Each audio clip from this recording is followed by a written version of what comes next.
আসন্ন ত্রয়োদশ জাতীয় সংসদ নির্বাচনে মনোনয়নপত্র বাছাইয়ে রিটার্নিং কর্মকর্তার সিদ্ধান্তের বিরুদ্ধে আপিলের চতুর্থ দিনে কার্যক্রম চলছে। আগারগাঁও নির্বাচন কমিশনে সকাল 10টায় এ কার্যক্রম শুরু হয়। দিনের প্রথম ভাগে 36টির মতো আপিল আবেদন শুনানির জন্য সময় নির্ধারণ করেছে ইসি। আজ আপিল নম্বর 211 থেকে 280 মোট 70 জনের শুনানি হবে। এর আগে গত 3 দিনে 210 জনের আপিল শুনানি হয়েছে। বেশিরভাগ আপিলকারী তাদের প্রার্থিতা ফিরে পাচ্ছেন। এর মধ্যে রিটার্নিং কর্মকর্তা যেসব যুক্তি দেখিয়ে মনোনয়ন বাতিল করেছিল তার বেশিরভাগই টিকছে না। দ্বৈত নাগরিকত্ব, ঋণ খেলাপি, স্বতন্ত্র প্রার্থী হওয়ায় 1% ভোটারের স্বাক্ষর সম্বলিত তথ্যাদি প্রমাণ করতে না পারায় তাদের আপিল নামঞ্জুর করেছে ইসি। আজকের কার্যক্রম চলবে বিকেল 5টা পর্যন্ত। চাকরিজীবী না, আমি মান্থলি ফেয়ার অর্ডার সরকারি যে আধা সরকারি প্রতিষ্ঠান, সেই হিসাবে তারা বলেছেন যে তিনি সরকারি সুযোগ সুবিধা ভোগ করেন, সুতরাং তিনি নির্বাচন করতে পারবেন না। আশা রেখেছিলাম, প্রত্যাশা করেছিলাম নির্বাচন কমিশন, ছাত্র জনতার যে ম্যান্ডেট এবং যে ইন্টারিম গভর্নমেন্টের যে রায় এবং আন্দোলনের পরিপ্রেক্ষিতে রাজপথ থেকে যে সিদ্ধান্ত এসেছে সেই সিদ্ধান্তের প্রতি তারা সদয় হবে এবং জাতীয় পার্টির 14 দল সহ এ সকল দলসমূহের নিবন্ধন স্থগিত করে তাদের বিরুদ্ধে বিচারের আওতায় নিয়ে আসবে। আমাদের মনোনয়ন পত্রটি বাতিল করা হয়েছে বলে আমরা সংক্ষুব্ধ হয়েছি। এই বিষয়ে আরো জানাতে রাজধানীর আগারগাঁও নির্বাচন ভবন থেকে যুক্ত হচ্ছেন সহকর্মী সাদিয়া কানিজ লিজা। আজ তো শুনানি চতুর্থ দিন চলছে, তো কি অবস্থা বিস্তারিত জানাবেন।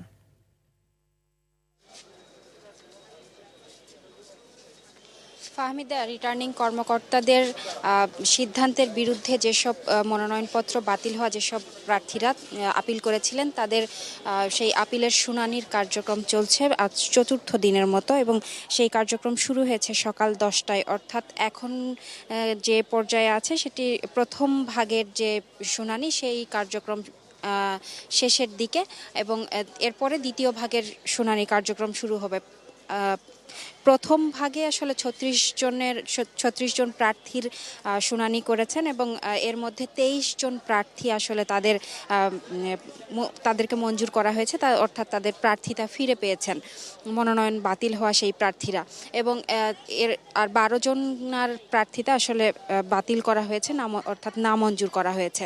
তো প্রার্থীরা আসলে যাদের মঞ্জুর করা হয়েছে তারা অনেক আশাবাদী, তারা ভোটের মাঠে ভালো করবেন এমনটি প্রত্যাশা করছেন, এবং যাদের মনোনয়ন আসলে বাতিল করা হয়েছে, যাদের প্রার্থিতা বাতিল করা হলো, তারা কিন্তু অভিযোগ করছেন তাদের সাথে আসলে ইনসাফ হয়নি, তাদের সাথে বৈষম্য করা হয়েছে এবং বড় বড় দলকে প্রায়োরিটি দিয়েছে কমিশন, এমন বিভিন্ন অভিযোগ করছেন কিন্তু প্রার্থীরা, যারা প্রার্থী ছিলেন।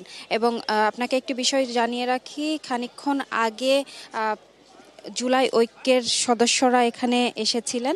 তারা তাদের পূর্ব ঘোষণা অনুযায়ী মার্চ টু নির্বাচন কমিশন এই কর্মসূচি নিয়ে তারা এসেছিলেন এবং পুলিশের বাধার মুখে পড়েন। তারা কিন্তু ভেতরে অবস্থান করে স্মারকলিপি দিয়েছেন এবং তারা জানিয়েছেন যে 14 দল সহ জাতীয় পার্টির যেসব প্রার্থীরা আছেন যারা মনোনয়ন পেয়েছেন তাদের মনোনয়ন যেন প্রত্যাহার করা হয়, তাদের মনোনয়ন যেন বাতিল করা হয়। কারণ তারা কারণ হিসেবে দেখাচ্ছেন যে আওয়ামী লীগ এবং জুলাই গণ অভ্যুত্থানে তারা সহযোগী হিসেবে কাজ করেছেন, এত বছর ধরে আওয়ামী লীগের সহযোগিতা করেছেন, সেই কারণে তাদের প্রার্থিতা বাতিল চাচ্ছেন তারা। তো স্মারকলিপি দিয়েছেন এবং নির্বাচন কমিশনে এসে তারা আসলে কমিশনারদের সাথে কথা বলেছেন। আমরা খানিকক্ষণ পরেই হয়তো সেই তথ্যগুলো জানতে পারবো। তো ফাহমিদা, নির্বাচন কমিশন থেকে এই ছিল আমার কাছে সর্বশেষ।